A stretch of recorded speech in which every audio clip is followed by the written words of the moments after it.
क्या भारत की सीमा में घुसकर म्यांमार ने बम गिराया?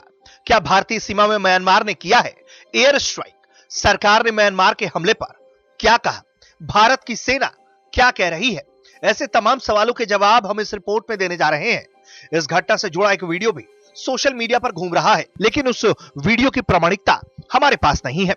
ब्रिटिश मीडिया द गार्जियन ने यह दावा किया है कि म्यांमार ने भारतीय इलाके में बमबारी की। उनके लड़ाकू जहाजों ने भारतीय सीमा में बम गिराए।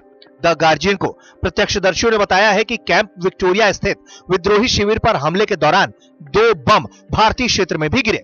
म्यांमार बॉर्डर पर स्थित भारतीय राज्य मिजोरम के फारकावा गांव के स्थानीय लोगों ने कहा कि एयर स्ट्राइक के दौरान भारतीय हिस्से में भी 2 बम गिरे, लेकिन इसमें कोई हताहत नहीं हुआ। चश्मदीदों के मुताबिक म्यांमार की सेना ने भारतीय बॉर्डर के नजदीक लोकतंत्र समर्थकों के ऊपर जेट विमानों से बमबारी की। इस दौरान जेट विमानों ने भारतीय क्षेत्र के अंदर कम से कम 2 बम गिराए। रिपोर्ट के मुताबिक विद्रोही कमांडर ने द गार्जियन को बताया कि इसी मिशन के तहत म्यांमार की सेना ने मंगलवार को म्यांमार के चीन राज्य में कैंप विक्टोरिया पर बमबारी की। कैंप विक्टोरिया एक सशस्त्र समूह है जो चीन नेशनल आर्मी के मुख्यालय के रूप में कार्य करता है। Camp Victoria people's defence force के बैनर तले म्यांमार में लोकतंत्र को बहाल करने के लिए अन्य विद्रोही समूहों के साथ सेना से लड़ रहा है।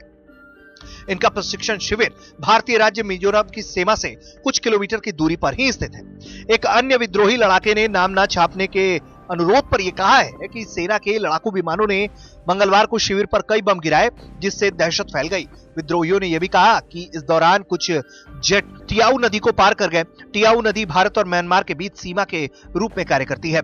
मिजोरम राज्य के स्थित फरकवान गांव के 2 स्थानीय लोगों ने कहा कि भारत की सीमा की तरफ 2 बम आकर गिरे, लेकिन किसी को चोट नहीं आई। रिपोर्ट के मुताबिक फरकावा ग्राम परिषद के अध्यक्ष रामा ने भी भारतीय क्षेत्र में बमबारी की पुष्टि की है। उन्होंने कहा है कि बमबारी 3 लड़ाकू विमानों और 2 हेलीकॉप्टर से की गई।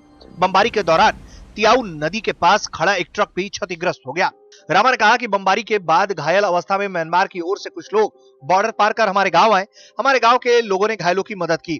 उन्होंने कहा कि बमबारी के बाद से उनके गांव में आतंक का माहौल है। ग्राम परिषद अध्यक्ष रामा ने कहा है कि हमें डर है कि सीमावर्ती क्षेत्रों का उल्लंघन करने वाले कहीं फिर न हमला कर दे। हालांकि भारतीय सेना या सरकारी मीडिया की ओर से तत्काल कोई टिप्पणी नहीं की गई है, लेकिन भारतीय सेना के एक अधिकारी ने द गार्जियन को बताया है कि वो इन रिपोर्टों से अवगत है और सीमा के पास गड़बड़ी हुई है और वो इस स्थिति की जानकारी ले रहे हैं। ब्यूरो रिपोर्ट, भारत तक।